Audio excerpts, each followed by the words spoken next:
आते क़यामत, जैसा कि इमाम महदी का ज़हूर, दज्जाल का ज़ाहिर होना, हज़रत ईसा अलैहिस्सलाम का आसमान से नुज़ूल फरमाना, यजूज माजूज का निकलना, धुएँ का आसमान से फैलना और मग़रिब से आफ़ताब का तलू होना।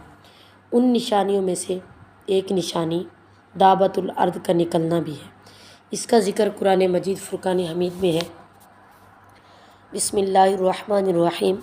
व इज़ा वक़अल क़ौलु अलैहिम अख़रजना लहुम दाब्बतम मिनल अर्दि ला तुकल्लिमुहुम अन्नन्नास कानू बिआयातिना ला युक़िनून।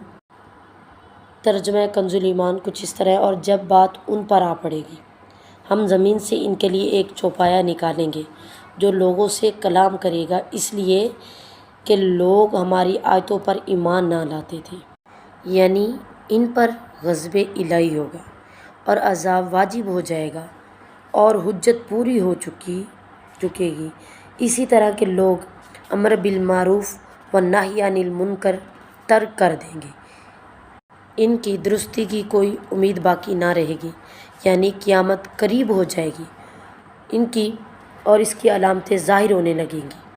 आफ़ताब के मग़रिब से तलू होने के बाद दूसरे रोज़ लोग इसी चर्चे में मसरूफ़ होंगे कि कोहे सफ़ा ज़लज़ला से फट जाएगा और दाबतुल अर्द निकलेगा। ये अजीब शक्ल का एक जानवर होगा जिसके हाथ में मूसा अलैहिस्सलाम का आसा और हज़रत सुलेमान अलैहिस्सलाम की अंगश्तरी होगी।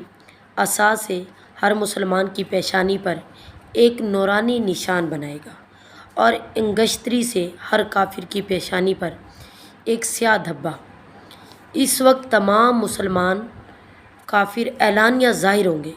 मुसलमान का चेहरा वो नूरानी होगा और काफिर का चेहरा स्याह बेरौनक हो जाएगा। ये अलामत कभी भी ना बदलेगी। जो काफिर है हरगिज़ ईमान ना लाएगा और जो मुसलमान है हमेशा ईमान पर साबित कदम रहेगा।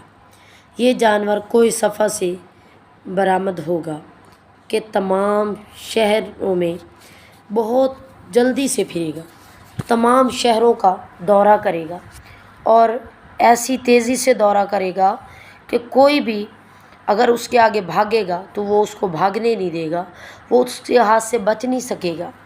दाबतुल अर्द पहले किस शहर में जाएगा, कहाँ जाएगा?